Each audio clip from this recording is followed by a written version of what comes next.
വിഭവ സമാഹരണം സംബന്ധിച്ചാണ് സാർ. വിഭവ സമാഹരണം അല്പം ഉണ്ട്, മൊത്തം വായിക്കേണ്ടതാണ് ടാക്സ് ആയതുകൊണ്ട്. കുറച്ച് അധികം ടാക്സ് വരുന്നതിൽ നിർദ്ദേശങ്ങൾ കൂടുതലുണ്ട് സാർ. വിഭവ സമാഹരണം ഭാഗം 4 വിഭവ സമാഹരണം. വൈദ്യുതി തീരുവ.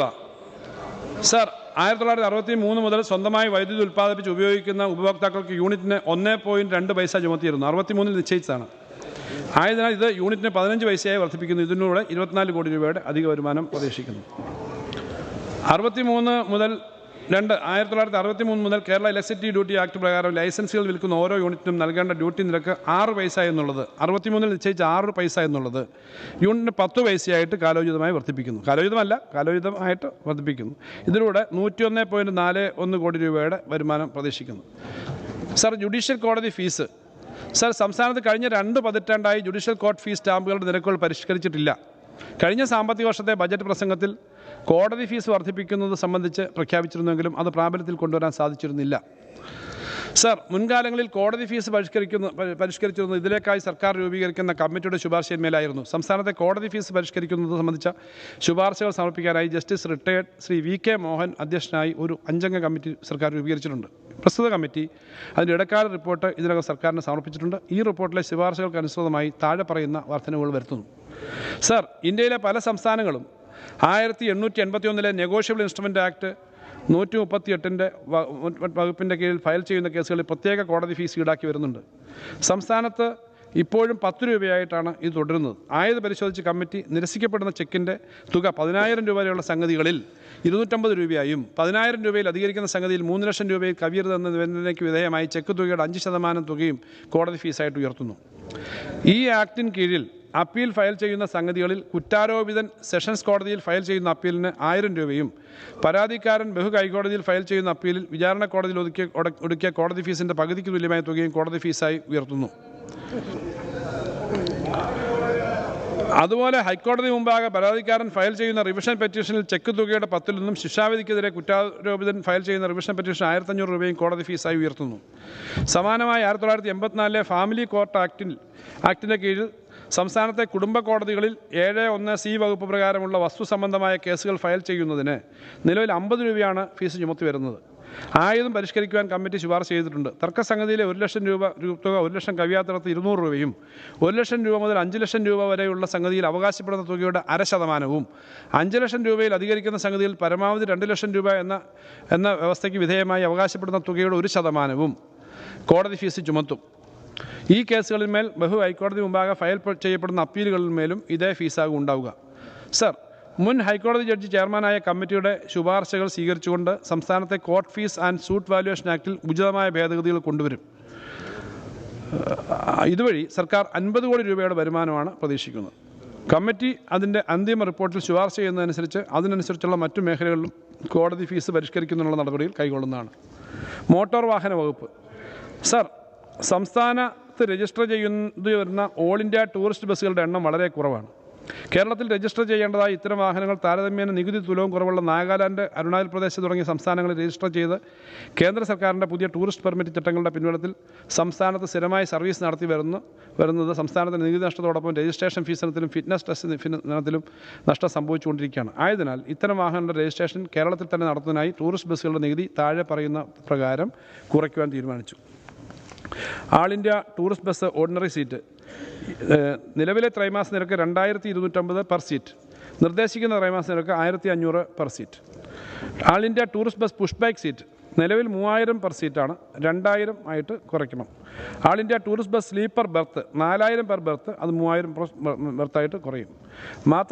മാത്രമല്ല മറ്റ് സംസ്ഥാനത്ത് രജിസ്റ്റർ ചെയ്ത ഓൾ ഇന്ത്യ ടൂറിസ്റ്റ് പെർമിറ്റ് എടുത്ത് ടൂറിസത്തിൻ്റെ ഭാഗമായി വല്ലപ്പോഴും കേരളത്തിൽ പ്രവേശിക്കുന്ന വാഹനങ്ങളിൽ നിന്നും വാഹനം പ്രവേശിക്കുന്ന തീയതി മുതൽ പരമാവധി 7 ദിവസത്തേക്ക് ത്രൈമാസ നികുതിയുടെ 10 ഭാഗം ഈടാക്കുന്നതിനും 7 ദിവസത്തിൽ കൂടുതൽ സംസ്ഥാനത്ത് തങ്ങുന്ന ബസ്സുകളിൽ നിന്നും ഓരോ മാസത്തെയും നികുതി ഈടാക്കുന്നതിനുമായി ടാക്സേഷൻ നിയമം ഭേദഗതി ചെയ്യുന്നതാണ്. എന്നാൽ സ്ഥിരമായി കേരളത്തിൽ സർവീസ് നടത്തുന്ന ടൂറിസ്റ്റ് ബസ്സുകളിൽ നിന്നും ത്രൈമാസ നികുതി ഈടാക്കുന്നതിന് വ്യവസ്ഥ ചെയ്യും. മോട്ടോർ വാഹന വകുപ്പിൽ നികുതി കുടിശ്ശിക പിരിച്ചെടുക്കുന്നതിന് ഈ വർഷവും ഒറ്റത്തവണ തീർപ്പാക്കൽ പദ്ധതി തുടരുവാൻ തീരുമാനിച്ചു. 4 വർഷമോ അതിൽ കൂടുതലോ കുടിശ്ശികയുള്ള ട്രാൻസ്പോർട്ട് വാഹനങ്ങൾക്ക് 4 വർഷത്തെ നികുതിയുടെ 30%, നോൺ ട്രാൻസ്പോർട്ട് വാഹനങ്ങൾക്ക് 40% അടച്ച് ഇതുവരെയുള്ള കുടിശ്ശിക തീർപ്പാക്കാവുന്നതും പൊളിച്ചു കളഞ്ഞതോ കൈവശമില്ലാത്തതോ ആയ വാഹനങ്ങളിൽ നിന്നും ഭാവിയിൽ ഉണ്ടാകുന്ന ബാധ്യതകൾ ഒഴിവാക്കാവുന്നതുമാണ്. Sir, excise. സർ, സംസ്ഥാനത്ത് വിൽപ്പന നടത്തുന്ന ഇന്ത്യൻ നിർമ്മിത വിദേശ മദ്യത്തിന്മേൽ ലിറ്ററിന് 30 രൂപ വരെ ഗാലനേജ് ഫീ ചുമത്തുന്നതിന് അബ്കാരി നിയമം അനുവദിക്കുന്നുണ്ട്. ആയത് ലിറ്ററിന് 10 രൂപയായി നിശ്ചയിക്കുന്നു. ഇതുവഴി 200 കോടി രൂപയുടെ അധിക വരുമാനം പ്രതീക്ഷിക്കുന്നു. GST. സർ, GST നിയമം വന്നതിന് മുമ്പുള്ള ചില നികുതി നിയമങ്ങളുടെ കീഴിൽ കുടിശ്ശികയായി സർക്കാരിന് ലഭിക്കാനുള്ളത് ഏതാണ്ട് 14,000 കോടി രൂപയാണ് എന്നാണ് കണക്കുകൾ. എന്നാൽ ഇതിൽ പല കുടിശ്ശികകളും വളരെ പഴക്കമേറിയതോ പല സാങ്കേതിക പ്രശ്നങ്ങൾ കിടക്കുന്നതാണ്. പലതും ചെറിയ തുകകളാണ്. സർ, മുൻകാല നികുതി നിയമങ്ങൾ അവസാനിച്ചിട്ട് ഇപ്പോൾ ഏതാണ്ട് 6.5 വർഷമായി. മിക്ക ബിസിനസ്സുകളും GST സംവിധാനത്തിലേക്ക് നീങ്ങിക്കഴിഞ്ഞു. കേരളത്തിലെ വ്യാപാര മേഖലയ്ക്ക്, പ്രത്യേകിച്ച് ചെറുകിട വ്യാപാര മേഖലയ്ക്ക് പുത്തൻ ഉണർവ് നൽകുന്നതിന് ആവശ്യമായ നടപടിയായും സർക്കാരിന് നവകേരള സദസ്സിലൂടെ ലഭിച്ച ധാരാളം നിവേദനങ്ങളുടെ അടിസ്ഥാനത്തിലും ആംനസ്റ്റി 2024 നികുതി കുടിശ്ശിക തീർപ്പാക്കൽ പദ്ധതി പ്രഖ്യാപിക്കുന്നു. സർ, ആംനസ്റ്റി 2024 പദ്ധതിയുടെ സവിശേഷതകൾ ഇവയാണ്. 1. കേരള മൂല്യവർദ്ധിത നികുതി നിയമം, കേരള കാർഷിക ആദായ നികുതി നിയമം, കേരള പൊതുവിൽപ്പന നികുതി നിയമം, കേരള ആഡംബര നികുതി നിയമം, കേരള നികുതിന്മേലുള്ള സർചാർജ് നിയമം എന്നിവയ്ക്ക് കീഴിലെ കുടിശ്ശികൾക്ക് ഈ പദ്ധതി ബാധകമായിരിക്കും. ബാർ, ഹോട്ടലുകൾ, ഡിസ്റ്റിലറികൾ ഉൾപ്പെടെയുള്ള പൊതുവിൽപ്പന നികുതി നിയമത്തിലെ ടേൺ ഓവർ ടാക്സ്, കോമ്പൗണ്ടിംഗ് നികുതി എന്നിവയുടെ കുടിശ്ശികൾക്ക് ഈ പദ്ധതി ബാധകമായിരിക്കില്ല. GST നിയമം വരുന്നതിന് മുമ്പ് നടന്ന കച്ചവടത്തെ ആസ്പദമാക്കിയുള്ള നികുതി കുടിശ്ശികൾക്ക് ഈ പദ്ധതി ബാധകമായിരിക്കുള്ളൂ. ഈ പദ്ധതിയിലൂടെ കുടിശ്ശികകളുടെ പിഴയും പലിശയും പൂർണ്ണമായി ഒഴിവാക്കും. ഈ പദ്ധതിയിൽ കുടിശ്ശികകളെ അവയുടെ നികുതി തുകയെ അടിസ്ഥാനമാക്കി 4 സ്ലാബുകളായി തിരിച്ചിട്ടുണ്ട്. ഒന്നാമത്തെ സ്ലാബായ 50,000 രൂപ വരെ നികുതി തുകയുള്ള കുടിശ്ശികകളെ അവയുടെ പിഴയും പലിശയും അടക്കം പൂർണ്ണമായി ഒഴിവാക്കും. ആകെയുള്ള കുടിശ്ശിക തുകയുടെ 1% താഴെ മാത്രമാണ് ഇതിനകത്ത് വരുന്ന ആളുകൾ ഈ സ്ലാബിലുള്ളതെങ്കിലും ഇത് ഏതാണ്ട് 22,000-ഓളം കുടിശ്ശികകളെ തീർപ്പാക്കുന്നതിന് ഉപകരിക്കും. ആകെയുള്ളതിൻ്റെ ഏകദേശം 40%-ലധികം ഉള്ള ആളുകളാണ്. ഇത് ചെറുകിട വ്യാപാര മേഖലയ്ക്ക് പുത്തൻ ഉണർവാകും. സർ, രണ്ടാമത്തെ സ്ലാബായ 50,000 രൂപ മുതൽ 10 ലക്ഷം രൂപ വരെ നികുതി തുകയുള്ള കുടിശ്ശികൾക്ക് നികുതി തുകയുടെ 30% അടച്ചാൽ മതിയാകും. സർ, മൂന്നാമത്തെ സ്ലാബായ 10 ലക്ഷം രൂപ മുതൽ 1 കോടി രൂപ വരെ നികുതിയുള്ള കുടിശ്ശികൾക്ക് 2 തരം പദ്ധതികളാണുള്ളത്. ഈ സ്ലാബിൽ അപ്പീലിലുള്ള നിയമവ്യവഹാരത്തിലുള്ള കുടിശ്ശികൾക്ക് നികുതി തുകയുടെ 40% ഒടുക്കിയാൽ മതിയാകും. ഈ സ്ലാബിലുള്ള അപ്പീലില്ലാത്ത നിയമവ്യവഹാരമില്ലാത്ത കുടിശ്ശികൾ തീർപ്പാക്കുന്നതിന് നികുതി തുകയുടെ 50% അടച്ചാൽ മതിയാകും. സർ, നാലാമത്തെ സ്ലാബായ 1 കോടി രൂപയിലധികം നികുതി തുകയുള്ള കുടിശ്ശികൾക്കും 2 തരം പദ്ധതികളാണുള്ളത്.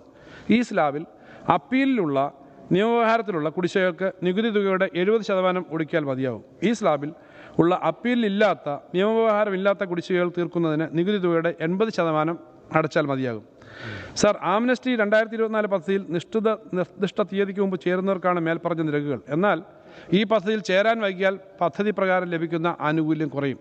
ഡിസംബർ 31, 2024 ആയിരിക്കും പദ്ധതിയിൽ ചേരുന്നതിനുള്ള അവസാന തീയതി. സർ, ഈ പദ്ധതിയിലൂടെ നികുതിദായകർക്ക് ആശ്വാസം നൽകാൻ സാധിക്കും എന്ന് മാത്രമല്ല GST വകുപ്പിന് നികുതി പിരിവിന് ഊർജ്ജം പകരുന്ന പുതിയ പ്രവർത്തനങ്ങൾ ഏറ്റെടുക്കാൻ സഹായിക്കും. സർ, രജിസ്ട്രേഷൻ വകുപ്പ്. സർ, അവകാശരേഖകൾ നിക്ഷേപിച്ചുകൊണ്ട് സഹകരണ ബാങ്ക് ഒഴികെയുള്ള ധനകാര്യ സ്ഥാപനങ്ങളിൽ വായ്പയെടുക്കുന്ന ഇക്വിറ്റബിൾ മോർഗേജുമായി ബന്ധപ്പെട്ട കരാറുകൾ രജിസ്ട്രേഷൻ റവന്യൂ രേഖകളിൽ നിലവിൽ രേഖപ്പെടുത്തുന്ന പതിവില്ല. ഇത് ഈടുവെച്ച് വിവരം മറച്ചു വെച്ചുകൊണ്ട് വീണ്ടും ഈടുവെക്കുകയും വസ്തു കൈമാറ്റം ചെയ്യുന്നതുമായ ക്രമക്കേടുകൾക്കും പണയത്തിൻ്റെ കാലാവധിക്ക് ശേഷവും അവകാശരേഖകൾ ഉടമയ്ക്ക് ധനകാര്യ സ്ഥാപനങ്ങളിൽ നിന്ന് തിരികെ ലഭിക്കാത്ത സാഹചര്യത്തിനും കാരണമാകുന്നു. ഇത്തരം പ്രശ്നങ്ങൾ പരിഹരിക്കുന്നതിന് മറ്റ് സംസ്ഥാനങ്ങളിലെ പോലെ ഡെപ്പോസിറ്റ് ഓഫ് ടൈറ്റിൽ ഡീഡിൻ്റെ രജിസ്ട്രേഷൻ നിർബന്ധമാക്കുവാൻ രജിസ്ട്രേഷൻ ആക്ട് സംസ്ഥാന ഭേദഗതി കൊണ്ടുവരുന്നതിനുള്ള നടപടിക്രമങ്ങൾ നടന്നു വരികയാണെങ്കിലും ഇത്തരം തെറ്റായ പ്രവണത അവസാനിപ്പിക്കുന്നതിന് ഈ മേഖലയിൽ സുതാര്യ കൊണ്ടുവരുന്നതിനും ഒരു ഇടക്കാല നടപടി എന്ന നിലയിൽ സർക്കാരിൻ്റെ എക്സിക്യൂട്ടീവ് അധികാരം വിനിയോഗിച്ച് ഡെപ്പോസിറ്റ് ഓഫ് ടൈറ്റിൽ ഡീഡിൻ്റെ കരാറുകൾ നിർബന്ധമായും ഓൺലൈനായി സബ് രജിസ്ട്രാർ ഓഫീസുകളിൽ ഫയൽ ചെയ്യുന്നതിനുള്ള ഉത്തരവ് പുറപ്പെടുവിക്കുന്നതാണ്.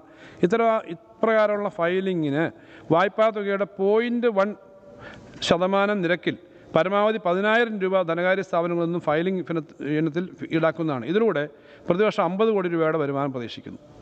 നിലവിൽ ലീസ് കരാറുകൾക്ക് അവയുടെ കാലാവധി അനുസരിച്ച് വാർഷിക ശരാശരി പാട്ടത്തുകയുടെ ഒരു നിശ്ചിത വരുമാന നിരക്കിലാണ് സ്റ്റാമ്പ് ഡ്യൂട്ടി ഈടാക്കി വരുന്നത്. സർ, ലീസ് കരാറുകളുടെ രജിസ്ട്രേഷൻ പ്രോത്സാഹിപ്പിക്കുന്നതിനും പാട്ടത്തുക ആധാരത്തിൽ കുറച്ച് കാണിച്ച് നികുതി വെട്ടിക്കുന്നത് തടയുന്നതിനുമായി വാർഷിക ശരാശരി പാട്ടത്തുകയ്ക്ക് പകരം പാട്ടത്തിന് നൽകുന്ന ഭൂമിയുടെ ന്യായവിലയുടെ അടിസ്ഥാനത്തിൽ സ്റ്റാമ്പ് ഡ്യൂട്ടി നിശ്ചയിക്കുന്നതിന് കേരള മുദ്രപത്ര നിയമത്തിൽ ഭേദഗതി വരുത്താൻ ഉദ്ദേശിക്കുന്നു.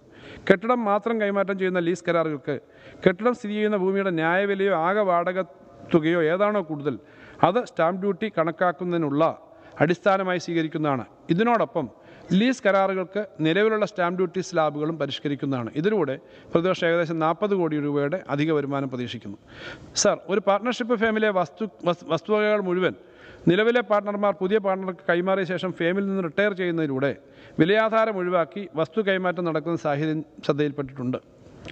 ഇപ്രകാരമുള്ള സ്റ്റാമ്പ് ഡ്യൂട്ടി ചോർച്ച ഒഴിവാക്കുന്നതിനായി ഒരു പാർട്ട്ണർഷിപ്പ് ഫേമിലെ വസ്തുവകകൾ മുഴുവനും പുതിയ പാർട്ട്ണർമാർക്ക് കൈമാറിയ ശേഷം ഫേമിൽ നിന്ന് വിരമിക്കുന്ന പാർട്ട്ണർമാർ റീകോൺസ്റ്റിറ്റ്യൂഷൻ, ഡിസൊല്യൂഷൻ കാരണങ്ങളാൽ പുതിയ പാർട്ട്ണർമാരുടെ പേരിൽ നടത്തുന്ന വസ്തു കൈമാറ്റങ്ങൾക്ക് വിലയാധാരത്തിൻ്റെ നിരക്കിൽ സ്റ്റാമ്പ് ഡ്യൂട്ടി ചുമത്തുന്നതിന് ആവശ്യമായ ഭേദഗതികൾ 1959 കേരള മുദ്രപത്ര നിയമത്തിൻ്റെ അടിസ്ഥാനത്തിൽ കൊണ്ടുവരുന്നതാണ്.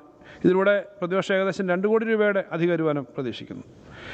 സർ, വസ്തു വിൽപ്പന കരാറുകളുടെ രജിസ്ട്രേഷൻ നിയമം മൂലം നിർബന്ധമാണെങ്കിലും ജനങ്ങൾക്കിടയിൽ അത് രജിസ്റ്റർ ചെയ്യുന്നതിനോട് വിമുഖത കാണുന്നുണ്ട്. വിൽപ്പനക്കാരൻ രജിസ്ട്രേഷൻ സമയത്ത് ഫീസ് അടയ്ക്കേണ്ടി വരുന്നതും പിന്നീട് വസ്തു വിൽപ്പന നടക്കുമ്പോൾ അതേ തുകയ്ക്ക് വീണ്ടും ഫീസ് ഈടാക്കുന്നതും ഇതിന് കാരണമാണെന്ന് ശ്രദ്ധയിൽപ്പെട്ടിട്ടുണ്ട്. വസ്തു വിൽപ്പന കരാറുകളുടെ രജിസ്ട്രേഷൻ പ്രോത്സാഹിപ്പിക്കുന്നതിനായി വിൽപ്പന കരാർ രജിസ്റ്റർ ചെയ്ത് 6 മാസത്തിനുള്ളിൽ അതേ കക്ഷികൾ തമ്മിൽ വിലയാധാരം രജിസ്റ്റർ ചെയ്യുകയാണെങ്കിൽ വിൽപ്പന കരാറിന് നൽകിയ രജിസ്ട്രേഷൻ ഫീസ് വിലയാധാരത്തിൻ്റെ രജിസ്ട്രേഷൻ ഫീസിൽ നിന്നും കുറച്ചു കാണിക്കുന്നതിന് രജിസ്ട്രേഷൻ ഫീസ് പട്ടിക ഭേദഗതി ചെയ്യുന്നതാണ്. ഇത് ഒരു ടെക്നിക്കൽ കാര്യമേ ഉള്ളൂ, സാമ്പത്തിക വരുമാനം എന്നുള്ളതല്ല. വാങ്ങുന്നവർക്കൊരു സഹായമുള്ള ഒരു പദ്ധതിയാണ്, വെച്ചാൽ സിസ്റ്റമാറ്റിക് ആകുന്നു. അടുത്തത്, സർ, വാണിജ്യ ബാങ്കുകളിൽ നിന്നും കാർഷിക വിദ്യാഭ്യാസ ആവശ്യങ്ങൾക്കുള്ള വായ്പകളും മറ്റാവശ്യങ്ങൾക്കും വായ്പകൾ എടുക്കുന്നതിന് പണയാധാരങ്ങളും അവയുടെ റീകൺവെയൻസ് ആധാരങ്ങൾ രജിസ്റ്റർ ചെയ്യുന്നതിന് നിലവിൽ 1% നിരക്കിൽ പരമാവധി 525 രൂപയാണ് രജിസ്ട്രേഷൻ ഫീസ് ഈടാക്കി വരുന്നത്. ഈ ഇളവ് വാണിജ്യ ബാങ്കുകൾ നൽകുന്ന റിലീസ് ആധാരങ്ങൾക്കും അനുവദിക്കുന്നതാണ്. സർ, കേരള മുദ്രപത്ര ആക്ടിലെ പട്ടികയിൽ ക്രമ നമ്പർ 16 പ്രകാരം സിവിൽ, റവന്യൂ കോടതി, ഗവൺമെൻറ് കളക്ടർ, മറ്റ് റവന്യൂ ഉദ്യോഗസ്ഥർ എന്നിവർ പുറപ്പെടുവിക്കുന്ന വിൽപ്പന സർട്ടിഫിക്കറ്റുകൾക്ക് സ്റ്റാമ്പ് ഡ്യൂട്ടി ഈടാക്കി വരുന്നുണ്ട്. ഇത് മറ്റ് സിവിൽ ഉദ്യോഗസ്ഥർ പുറപ്പെടുവിക്കുന്ന വിൽപ്പന സർട്ടിഫിക്കറ്റുകൾക്കും ബാധകമാക്കുന്നതിനായി കേരള മുദ്രപത്ര ആക്ടിലെ പട്ടികയിൽ ക്രമ നമ്പർ 16 സിവിൽ ഓഫീസർ എന്ന വാക്കുകൂടി ഉൾപ്പെടുത്തി ഭേദഗതി കൊണ്ടുവരുന്നതാണ്. സർ, കെട്ടിടങ്ങളുടെ കൈമാറ്റവുമായി ബന്ധപ്പെട്ട ആധാരങ്ങളിൽ കേന്ദ്ര പൊതുമരാമത്ത് വകുപ്പിൻ്റെ മാനദണ്ഡങ്ങൾക്കനുസൃതമായി കെട്ടിടത്തിൻ്റെ മൂല്യം നിർണ്ണയിക്കുന്നതിനുള്ള സംവിധാനം നിലവിലുണ്ട്. കെട്ടിടത്തിൻ്റെ യഥാർത്ഥ വില കൃത്യമായി ആധാരത്തിൽ കാണിക്കുന്നതിലൂടെ സ്റ്റാമ്പ് ഡ്യൂട്ടി വെട്ടിപ്പ് തടയുകയാണ് ഈ സംവിധാനത്തിൻ്റെ ലക്ഷ്യം. സബ് രജിസ്ട്രാർമാർക്ക് നേരിട്ട് ഇപ്രകാരം വില നിർണ്ണയിക്കാനുള്ള സാങ്കേതിക പരിജ്ഞാനമില്ലാത്തതിനാൽ അംഗീകൃത വാല്യുവേറ്റർ നൽകുന്ന മൂല്യനിർണ്ണയ സാക്ഷ്യപത്രത്തിൻ്റെ അടിസ്ഥാനത്തിലാണ് ഇപ്പോൾ സ്റ്റാമ്പ് ഡ്യൂട്ടി കണക്കാക്കി വരുന്നത്. എന്നാൽ അംഗീകൃത വാല്യുവേറ്റർമാർ നൽകുന്ന മൂല്യനിർണ്ണയ സാക്ഷ്യപത്രങ്ങളിൽ പലപ്പോഴും കെട്ടിടങ്ങളുടെ വില കുറച്ച് കാണിക്കുന്നതായി ശ്രദ്ധയിൽപ്പെട്ടിട്ടുണ്ട്. ഇത്തരത്തിലുള്ള നികുതി ചോർച്ച തടയുന്നതിനായി പ്ലിന്ത് ഏരിയയുടെ അടിസ്ഥാനത്തിൽ CPWD നിരക്കിൽ കെട്ടിടത്തിൻ്റെ മൂല്യം കണക്കാക്കുന്നതിനുള്ള മാനദണ്ഡങ്ങൾ രൂപീകരിക്കാനുള്ള നടപടികൾ സ്വീകരിക്കും. കൂടാതെ ആധാരത്തിൻ്റെ രജിസ്ട്രേഷൻ സമയത്ത് ഈ മാനദണ്ഡങ്ങൾ അടിസ്ഥാനമാക്കി നിശ്ചയിക്കപ്പെട്ട വിലയിൽ കുറയാത്ത തുകയ്ക്ക് സ്റ്റാമ്പ് ഡ്യൂട്ടി അടച്ചിട്ടുണ്ടെന്ന് പരിശോധിക്കുന്നതിന് പുതുക്കിയ മാർഗ്ഗനിർദ്ദേശം പുറപ്പെടുവിക്കുന്നതിനും ആയതിന് 1960 കേരള മുദ്രപത്ര ചട്ടങ്ങളിൽ ആവശ്യമായ ഭേദഗതിയും വരുത്തുന്നതാണ്. കൂടാതെ 500 ചതുരശ്ര അടിയിൽ കുറവ് വിസ്തീർണമുള്ള പാർപ്പിട ഉദ്ദേശത്തിനുള്ള കെട്ടിടങ്ങൾ, ഓല ഓർഡർ, റൂഫിംഗ് ഷീറ്റ് എന്നിവ കൊണ്ട് മേൽക്കൂര നിർമ്മിച്ച ഒറ്റനില കെട്ടിടങ്ങൾ എന്നിവയെ ഈ മൂല്യനിർണ്ണയ സാക്ഷ്യപത്രത്തിൻ്റെ പരിധിയിൽ നിന്ന് ഒഴിവാക്കുന്നതാണ്. ഇത്തരം ആധാര കക്ഷികൾ സ്വയം ഡിക്ലെയർ ചെയ്യുന്ന വിലയുടെ അടിസ്ഥാനത്തിൽ ആധാരങ്ങൾ രജിസ്റ്റർ ചെയ്ത് നൽകാവുന്നതാണ്. ഇതിലൂടെ പ്രതിവർഷം 100 കോടിയുടെ അധിക വരുമാനം പ്രതീക്ഷിക്കുന്നു. Land revenue.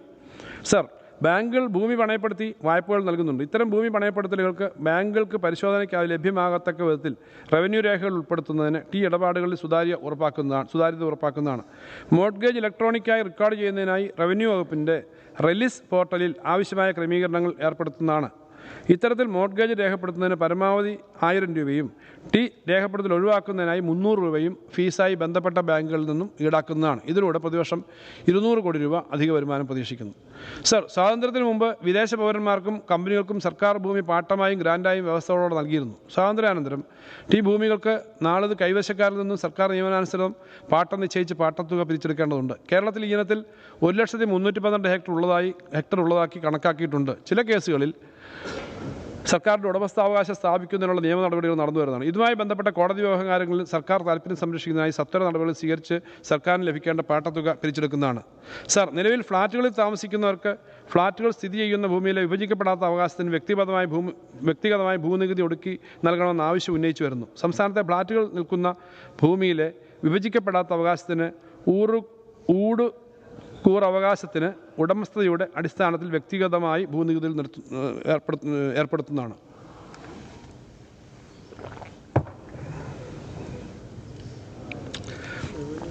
സർ, സംസ്ഥാനത്തെ ഫെയർ വാല്യൂ തുക അവസാനമായി നിശ്ചയിച്ചത് 2010 തുടർന്ന് ഫെയർ വാല്യൂ നിരക്കിൽ കാലാകാലങ്ങളിൽ നിശ്ചിത ശതമാനം വർധനവ് വരുത്തി വരുന്നു. 2010 ശേഷം ഉണ്ടായിട്ടുള്ള വികസനങ്ങളുടെ അടിസ്ഥാനത്തിൽ ഭൂമി വിലയിൽ ഉണ്ടായ വർധന കണക്കിലെടുത്ത് സംസ്ഥാനത്തെ ഫെയർ വാല്യൂ കുറ്റമറ്റ രീതിയിൽ പരിഷ്കരിക്കാൻ നടപടികൾ സ്വീകരിക്കുന്നതാണ്. ഫെയർ വാല്യൂ കുറ്റമറ്റ രീതിയിൽ പരിഷ്കരിക്കുന്നതോടൊപ്പം ഓരോ വസ്തുവിൻ്റെയും ഉപയോഗക്രമം അനുസരിച്ചുള്ള ഭൂനികുതി നിർണ്ണയിക്കുന്നതിനും നടപടികൾ കൈക്കൊള്ളുന്നതാണ്. സർക്കാർ ഭൂമി പാട്ടത്തിന് നൽകിയ ഇനത്തിൽ പാട്ടത്തുക കുടിശ്ശിക വരുത്തിയിട്ടുള്ള ധാരാളം വ്യക്തികളും സ്ഥാപനങ്ങളുമുണ്ട്. ഈ തുക പിരിഞ്ഞു കിട്ടുന്നതിനായി ആംനസ്റ്റി സ്കീം കൊണ്ടുവരുന്നതാണ്. ആംനസ്റ്റി സ്കീമിലൂടെ കുടിശ്ശിക തീർക്കുന്ന പാട്ടക്കാർക്ക് പുതുക്കിയ പാട്ട നയപ്രകാരം താഴ്ന്ന നിരക്കിൽ പാട്ടം പുതുക്കി നൽകാൻ സർക്കാർ തീരുമാനിച്ചിട്ടുള്ളതാണ്. ആംനസ്റ്റി സ്കീമിലൂടെ കുടിശ്ശിക തീർക്കാത്ത കുടിശ്ശികക്കാരുടെ പാട്ടം റദ്ദ് ചെയ്ത് ഭൂമി സർക്കാരിലേക്ക് തിരിച്ചെടുക്കുന്നതും കുടിശ്ശിക പിരിച്ചെടുക്കുന്നതിന് റവന്യൂ റിക്കവറി നിയമപ്രകാരം നടപടി സ്വീകരിക്കുന്നതുമാണ്. നദികളിലെ മണൽവാരൽ 2016 ശേഷം നിലച്ചിട്ടുള്ളതാണ്. നിയമാനുസൃത നടപടികൾ സ്വീകരിച്ചുകൊണ്ട് ഭാരതപ്പുഴ, ചാലിയാർ, കടലുണ്ടി പുഴകളിൽ നിന്നും 2024-25 സാമ്പത്തിക വർഷം മണൽ വാരൽ പുനരാരംഭിക്കുന്നു. മണൽ നിക്ഷേപമുള്ള മറ്റ് നദികളിൽ നിന്നും ഘട്ടഘട്ടമായി മണൽ വാരുന്നതാണ്. ഇതിലൂടെ 200 കോടി രൂപ മൊത്ത വരുമാനം പ്രതീക്ഷിക്കുന്നു. മണൽ വാരുന്നതിലൂടെ നദികളുടെ ജലസംഭരണ ശേഷി വർദ്ധിക്കുന്നതും വെള്ളപ്പൊക്ക സാധ്യത കുറയ്ക്കുന്നതുമാണ്. സ്ക്രാപ്പിംഗ് നയം. സംസ്ഥാനം കാര്യക്ഷമമായ രീതിയിൽ സ്ക്രാപ്പിംഗ് നയം രൂപപ്പെടുത്തി നടപ്പിലാക്കും. ഉപയോഗശൂന്യമായ ഫർണിച്ചർ, കണ്ടം ചെയ്ത വാഹനങ്ങൾ തുടങ്ങിയവ നീക്കം ചെയ്യുന്നതിലൂടെ വിവിധ വകുപ്പുകൾക്ക് ധനം സമാഹരിക്കാൻ കഴിയും. ഇതിലൂടെ സർക്കാരിന് ഏകദേശം 200 കോടി രൂപ സമാഹരിക്കാൻ കഴിയും.